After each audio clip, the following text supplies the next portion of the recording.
Good morning, everyone. Today, we will be covering the reinforcement learning and probability foundation concepts uh, with the prerequisite of machine learning techniques using this emotion recognition as a case study. So, going through all the contents of the session, like introduction to machine learning and reinforcement, which we already covered in our previous session, that we have supervised learning, we have got unsupervised learning, and we have got the other category of learning in advanced machine learning that is called as reinforcement learning. So supervised learning is a form where you have already labeled data. So some new input comes, it is matched with whatever is available labeled data.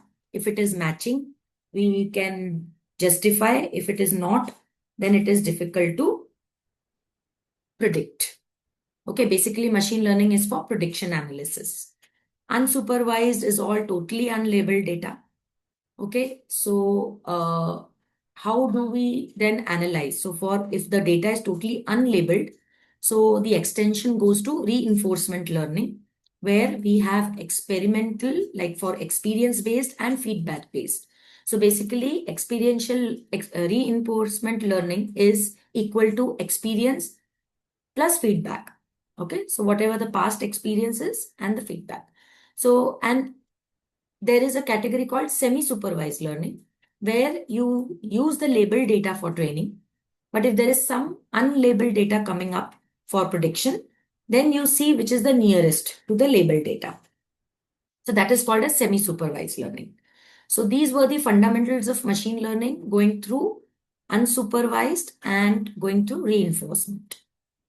Then fundamentals of machine learning, that also was covered in our previous session. I'll try to put these both links, sessions in the description box. And we also discussed about probability concepts and axioms and random variables and distributions in our previous lecture. We had taken a puzzle where we had to reach the destination and the number of hops, the rewards, uh, also calculated.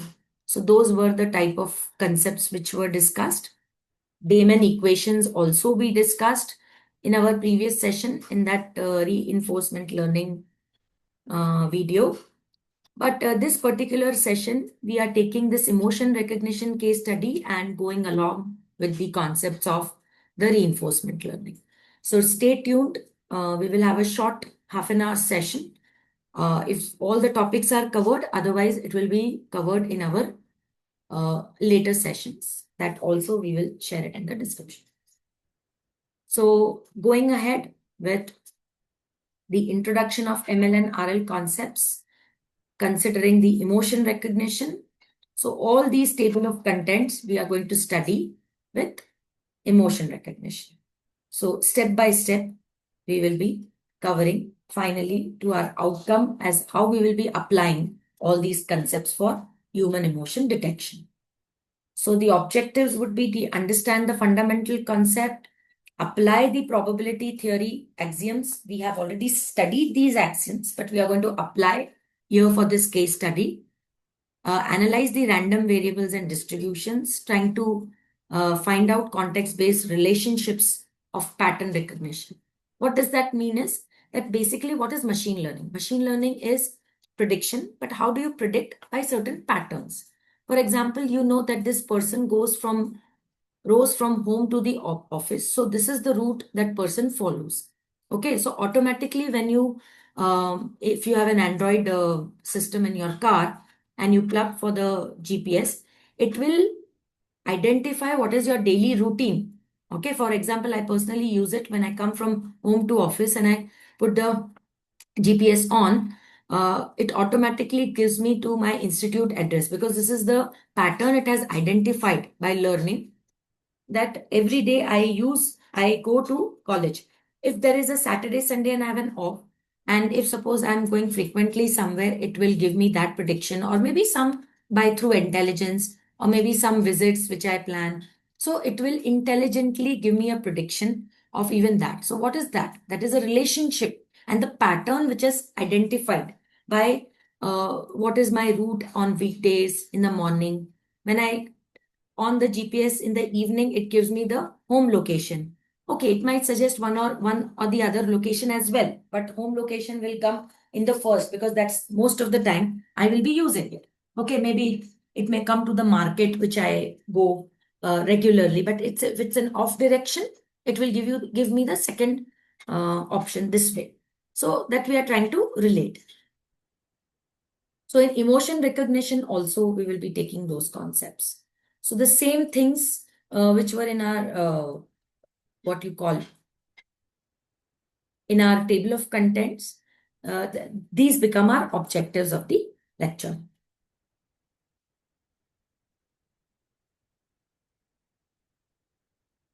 The PDF link also will be shared in the description box. If you want, you can go through it. The slow learners can repeat these videos, fast learners for which can be sufficient one time. So as discussed, reinforcement learning, okay, we interact with the environment because it is based on experience and feedback. So agents interact with the environment. So in last lecture, we discussed that we have got an agent. Then the agent receives the rewards or penalty depending upon its move. Okay. And this is the way it adapts and learns from the feedback. For example, the same car example, if I say, okay, if I take a route, next time, I may not take that route because I know that this route was maybe 4 kilometers lesser than the another route, but the roads were not very good. So these type of feedbacks will be there. And according to that feedback, now the route will be set.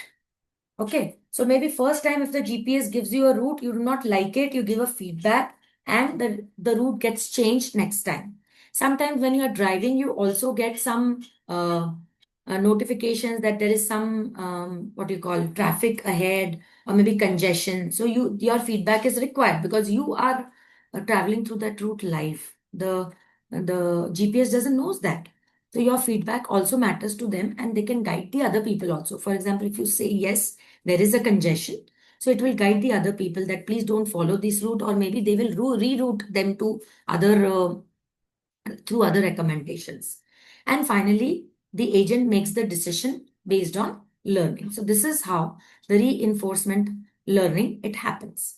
Correct. So first you have interaction with the environment, then you receive the feedback through different people, through rewards and penalties. You also give some reward to the person who gives recommendations, right? You can give, your app can give. Okay, then you learn and adapt through your model and LLM. And then finally, the agent makes the decisions and your route follows. So these are the different components of RL, the agent, the environment, the actions, the states, and the rewards. So traditional machine learning, as I said, supervised learning, where everything is labeled, right? So it requires large labeled set, whereas the reinforcement learning, it will have the unlabeled data. So these are the pros of supervised learning. These are the cons of supervised learning. We have already discussed in our previous lecture. Just a recap. So the computational cost is also there because you have to label each data, understand each data. Okay, then unnecessarily you have to overfit also. Then there is a limited adaptability because you are labeling the data. Sometimes it goes out of the domain, but still you have to label it, right? You can't discard it. And you have got dependency on the label data. But of course, it has high accuracy and effective learning. So if you want to note these points, you can just rewind your video recording and can do that. So learning through interactions and feedback adapts changing environments. We have already discussed. And what is the most benefit? Why we incorporate? What's the need basically actually? Why we forcibly turn from supervised to reinforcement? For the reason that there is a lot of uncertainty in the data and the dynamic conditions. Since you are using a prediction model, there can be uncertainty, right? So today it's not necessarily that it's a weekday, but you're going to go to the college only. Maybe you have taken a leave for some urgency, for some medical reason. So it should not be a very adamant app. Okay, you should be able to change your location to the hospital or whatever it is very, very easily. So that is uncertainty in the data. So reinforcement learning adaptation. So we have got this same model where this is called an adaptation process using RL, correct? So we have got a resilient system. We have got the uncertainty data which we need to handle, correct? Then we have a strategy which we plan for the uncertainty. Then we have feedback based on that. Okay, because it's something which is new, right? It's uncertain. So we can use feedback. It's not necessarily that always we need to experience everything firstly. We can actually take opinion of people. If it's not, for example, if you're going for a tourism, we can always find whether, going at this place at this particular season climate is good or not. Okay, you are not an expert. So you can ask people, you can take feedback. If most of the people say, no, no, this is a very, not a good climate to go. So you can change your decision, right? So basically, why start with reinforcement learning? We begin with reinforcement learning in this chapter to provide an intuitive introduction to how machines can learn from experience, like humans do. Okay, so same case if we apply for emotion recognition.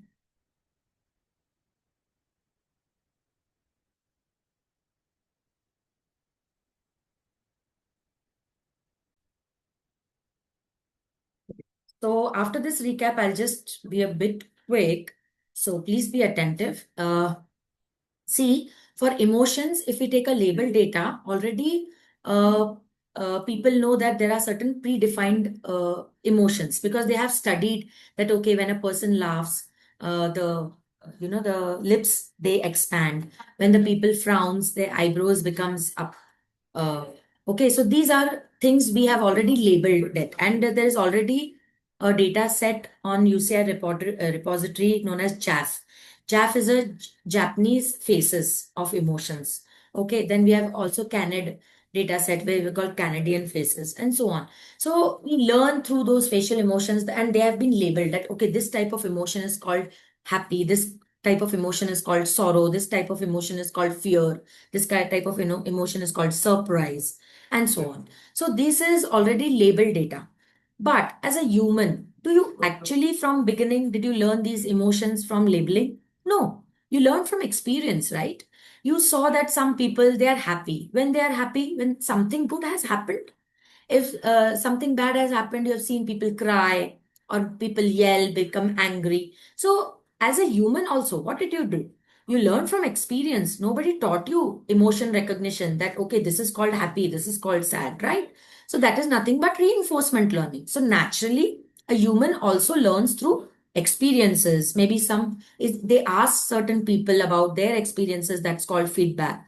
So, same is that we are making the machine learn like we have learned emotions. That's why I took this topic as a case study deliberately, because this is the topic you can relate to in your day to day world, that we have not learned emotions through certain framework or supervised learning, but we have learned through reinforcement learning naturally. So I think that this makes sense. So RL framework, the fundamental consists of the concept of Markov decision process. Okay, so what does a Markov decision process compiles of? It's basically is a set of tuples which includes set of states, set of actions called A, transition probability P, okay, where you have S states with specific actions of each.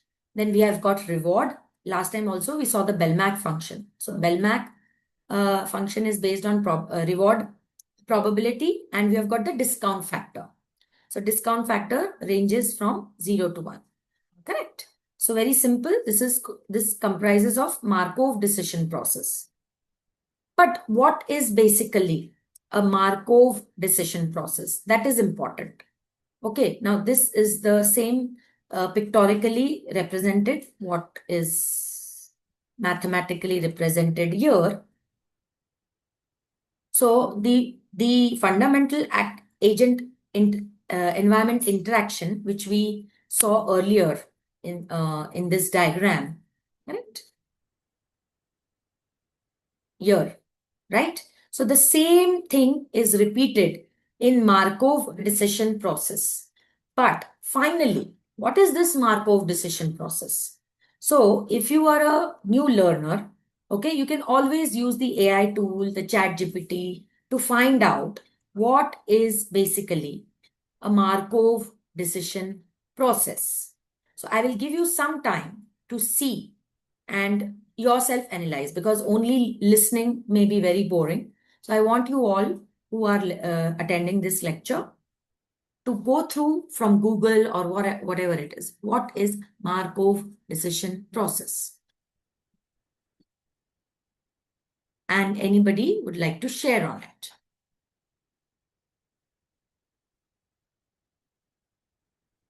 I will stop the recording for the time being so that the overall recording doesn't, have these things in between if you are going through the lecture again.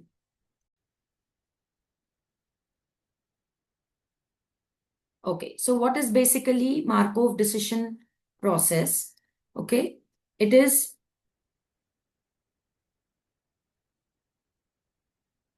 I hope you have done the homework, right? So it is where, your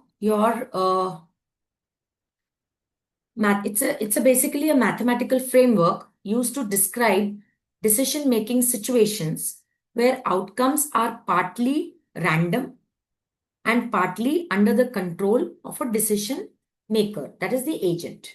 Okay, I'll repeat. It's a mathematical framework used to describe decision making situations where outcomes are partly random and partly under the control of the decision maker, that is the agent. So it is widely used in RL and in stochastic control theory. I want you to study as a homework what is stochastic control theory, because MDP, that is Markov decision process, it is widely used for RL, which we are already learning, and it is also widely used for stochastic control theory. So if you do that homework, you will be able to understand more about the Markov decision process. Okay, so considering these tuple theory, okay, we have got agent. How does the agent work? That first, it will understand from the environment. The agent will choose an action-based policy. Then it will react with the new state and rewards, and it will adjust, learn and adjust policy. So if it's an emotion recognition system, पहले वो देखेगा कि environment में क्या है, happy है, sad है, feeling क्या है, ठीक है, फिर वो एक एक्शन पॉलिसी बनाएगा कि इसको हैप्पीनेस बोलते हैं. हाँ, so for example if somebody shares you somebody's death का अगर कोई message, you're not going to laugh on it, right? Because your experience and environment has made you an action policy in your mind कि ऐसे time पे मुझे laugh नहीं करना है. I have to behave in a mournful way, right? हमारा feeling जो है, हमारे expressions जो है facial के, वो mournful होने चाहिए. So this is the action based policy. उसके policy पे your environment will react. Okay, it will give you a reward how you behave. Suppose if you behave properly in that with your friend at that time, the friendship will be become more deep. You will get a good type of bonding with that person. अगर उस समय आपने हंसी दिया तो आपको लगता है वो पर्सन आपसे कभी बात करेगा, तो आपको पेनल्टी होगी उसकी कि आपका फ्रेंड लूज हो जाएगा. और आपने नो रिएक्शन दिया तो ठीक है, फ्रेंड लूज तो नहीं होगा, लेकिन एक इमोशनल बॉन्डिंग नहीं रहेगी. So you understand and then you update the policy. Update the policy means आप अगर फ्रेंडशिप ही देख लो तो आपने कुछ स्ट्रेटेजीज पहले जो अप्लाई किए हैं उससे आपके फ्रेंडशिप अच्छी हुई है, बुरी हुई है, तो आप एक एक्सपीरियंस आपके दिमाग में हो जाता है और वही चीज फिर आप अगली बार फॉलो करते हो ना. मतलब अगर आपको कोई चीज सक्सेस होती है तो it is a very good chances that you use the same policy again and again. So that's a agent learning and adjust policy. तो कई बार you have to update that policy. Same things happen in your investment. अगर आप mutual fund में भी invest कर रहे हो या स्टॉक्स में, शेयर मार्केट में इन्वेस्ट कर रहे हो, तो वो भी आपके प्रीवियस वो स्टॉक ने कैसे आपको दिया है, लॉसेस दिए हैं या प्रॉफिट्स दिए उसके हिसाब से आप इन्वेस्ट करोगे ना। अगर कोई चीज ने आपको लॉस ही दिया है तो क्या आप बार बार डालोगे क्या उसमें? No, you can't take that chance again and again. So this is the same thing, the same fundamental of RL जो हमने पहले डिस्कस किया, वही सेम फंडामेंटल आपकी मार्कोव डिसीजन प्रोसेस भी यूज करिए। सिर्फ उसमें क्या है कि मार्कोव डिसीजन प्रोसेस आपके कुछ तो रैंडम चीजें यूज करती है और कुछ एजेंट डिसाइड करता है। और एजेंट कैसे डिसाइड करता है? तो हमने बार बार रिपीट किया है कि एजेंट डिसाइड करता है फीडबैक और एक्सपीरियंसेस। तो हम कुछ पॉलिसी फंक्शंस डिफाइन कर सकते हैं through our mathematical way. Okay, for that your probability concept should be very very clear. So we have got different axioms कि अगर नॉन नेगेटिविटी है तो obviously it's a positive event, तो वो greater than और इक्वल टू जीरो होना चाहिए क्योंकि वो नॉन नेगेटिव है। Very simple. Probability of sample space, it should be one. Countable, adaptive, mutual exclusive. You know what mutual exclusive says? Mutual exclusive में union of all the actions is equal to the addition of those actions. Okay. So this is a visual representation of the probability axioms. Okay. In a periodic way. So these are countable, these are normalized, these are non-negativity. So finally आप ऐसे ऐसे जाके आप अपने Jones को कर सकते हो या तो आप ड्रॉप भी कर सकते हो धीरे धीरे, कि पहले आप सारे पॉजिटिव आउटकम्स करो फिर उसको नॉर्मलाइज करो। Normalise means to your problem statement, and then who are actually going to use it you can actually make it more precise. That's why it is in the form of, these axioms are in the form of pyramid. So make you remember that this theory, क्योंकि ऐसे सिर्फ theoretical axioms पढ़ने से कई बार हम ये चीज miss कर जाते हैं कि basically you need to go more precise, right? Why are you going to more precise? क्योंकि ये अनसर्टेनिटी है। अगर जैसे आप कोई कार ड्राइव कर रहे हो, ऑटोमेटेड कार है, तो आपके पास 10 जगह हो सकते हैं जहां पे आप कार पार्क कर सको, बट फाइनली तो आप पार्क एक ही जगह करने वाले हो। तो पहले आपके पास 10 ऑप्शंस आए, फिर आपने उसमें से और 5 ज्यादा बेटर चूज किए, finally you will land up to one. Okay, because this becomes a point, correct? So such type of random variables which we discussed in our previous lecture, ये सब मैंने यहाँ पे sum up किया है with the emotion recognition. Okay, so if you have a happy probability of 0.4, the probability of not happy will be 60%. Why? Because यहाँ पे हमने probability function क्या बोला कि it sample space is equal to 1. तो हमें ये 0.4 प्लस 0.6 इज इक्वल टू 1 बनाना ही है। तो अगर हैप्पी 40% है तो 60% नॉट हैप्पी। जो भी इवेंट अकर हुआ, अगर उसमें 40% हैप्पी है तो इसका मतलब 60% उस इवेंट से नॉट हैप्पी होंगे। Okay, so you please go through this PDF and the book chapter, whatever mathematical calculations we understood in the previous section, ये हमने यहाँ पे ग्राफिकली विजुअली रिप्रेजेंट किया है, mathematically also and graphically with the case study of emotions. तो यहाँ पे हमने इमोशन इंटेंसिटी डिस्ट्रीब्यूशन, तो you are happy, you are very happy and you are excited. Excited is very happy and you are ecstasy, ecstasy means you are over over happy. So आपकी emotion की भी एक आपकी intensity होगी और वो भी एक प्रोबेबिलिटी है। For example you are happy, happiness का कितना स्कोप है? 0.4, very happy 0.7, ecstasy 0.9। That you can identify, क्योंकि आपको एक अल्गोरिदम मशीन लर्निंग का डेवलप करना है अनसर्टेनिटी इश्यूज के लिए, एक प्रिडिक्टिव मॉडल। तो प्रिडिक्शन भी आप सिर्फ बोलोगे हैप्पी, लेकिन if you want to be more precise then happy, very happy, ecstasy. Okay, so in terms of probability, because this entire reinforcement learning and Markov decision process is based on the probability theory. So you have cumulative distribution function. I told you to understand all these concepts beforehand coming to this session, all your probability concepts, so that you will be able to आप फटाफट ये सब चीजों से relate कर लोगे। Okay, so CDF is cumulative distribution function, where you have limit x tends to infinity, where f(x) of x is equal to 0 when it is non-decreasing, and when it is a righteous way, then it is equal to 1. Okay, so this is the way. So just diagram it लिख, क्योंकि आप ये diagram याद करोगे तो आपको ये ज्यादा दिमाग में आएगा and you can recollect it. Correct? So if it's limit to 1, if it's non-decreasing, and if it is limit to 0. So the CDF approach 1 as x approaches positive infinity. CDF is non-decreasing, ensuring that it never decreases as x increases. And the CDF limit to 0 is when CDF approaches 0 as x approaches to negative infinity. So now next topic is expectation. So I would like to give you some space so that you just go through it, digest it, and now answer me how this will be relating to emotion detection, your cumulative distribution. So I'll give you some time to analyze how you're going